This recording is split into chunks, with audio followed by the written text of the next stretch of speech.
That was then. This is now. The era of the fins was over. The 1961 Pontiacs were smaller and almost 400 pounds lighter than the 60 models, with a complete body restyle which brought back the split grille front-end look. Absolutely no trace of Pontiac's dull and boring image remained. During the past 3 years, the stylists had poured luxury into this car until it rivaled Buick and Cadillac for beauty and comfort. Pontiac's interiors now featured leather-trimmed upholstery, a fully instrumented dash, and a full sheet of luxury options. Power brakes were available for $43, six-way power seats for $97, power windows for $104, and the magic automatic headlight dimmer for $43. Air conditioning set you back a heavy $430, but you could save big on cruise control for just $16.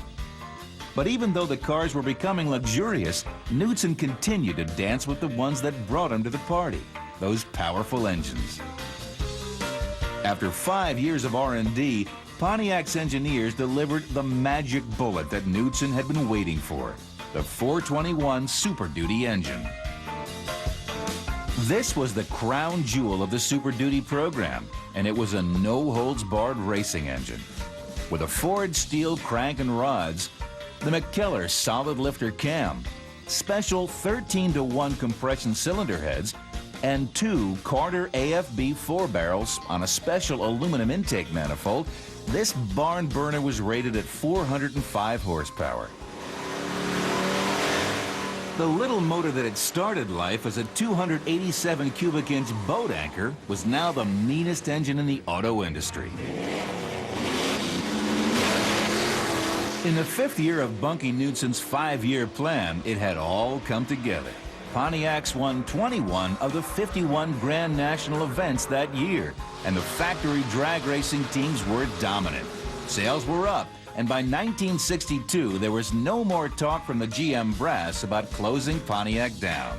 Now, for the first time, Super Duty engine parts were coming out of the closet. Literally everything from the fan to the flywheel had been redesigned for high performance.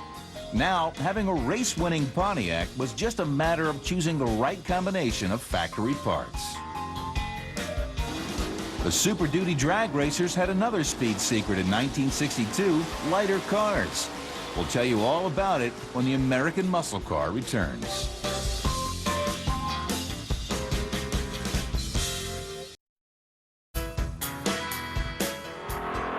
Pontiac had everything going its way on the stock car tracks in 1962, even adding a young Roger Penske to their super team. Out on the drag strip, though, Pontiac was caught up in some furious competition. The new buzzword in the super stock pits was aluminum. We had a handicap because we were heavier, and so we really ought to do something about cutting the weight down on these cars. And so we came up with the incredibly original idea of building some aluminum parts. Just about everything forward of the firewall could be replaced with aluminum, all with Pontiac factory part numbers, of course.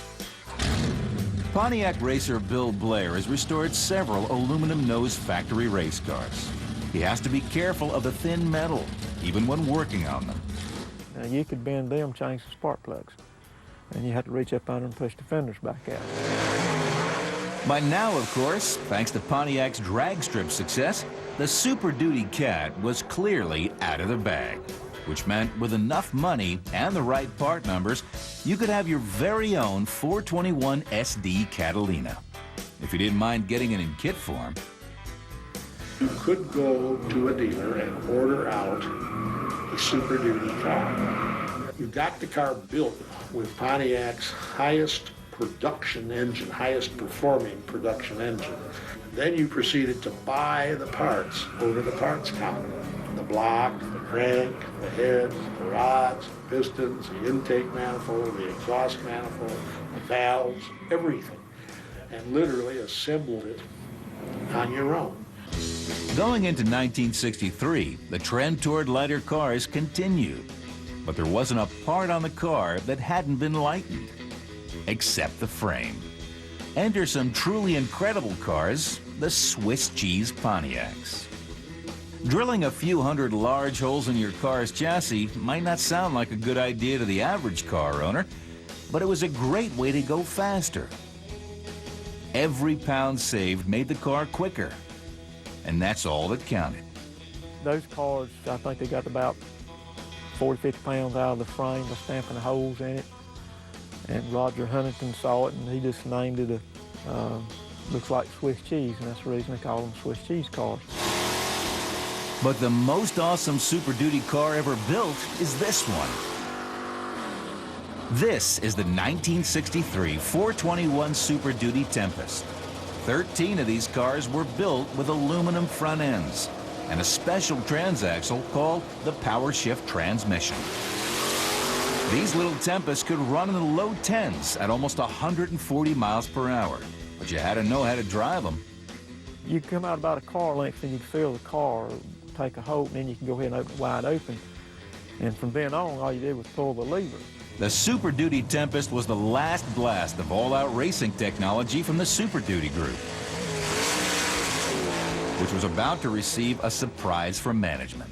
In November of 1962, just a little less than 3 months later, General Motors dropped a bomb on all of their divisions and on the entire racing community, and informed everybody that they were actively withdrawing from any participation in motorsports. With this decision, Pontiac's Super Duty program ceased to exist overnight.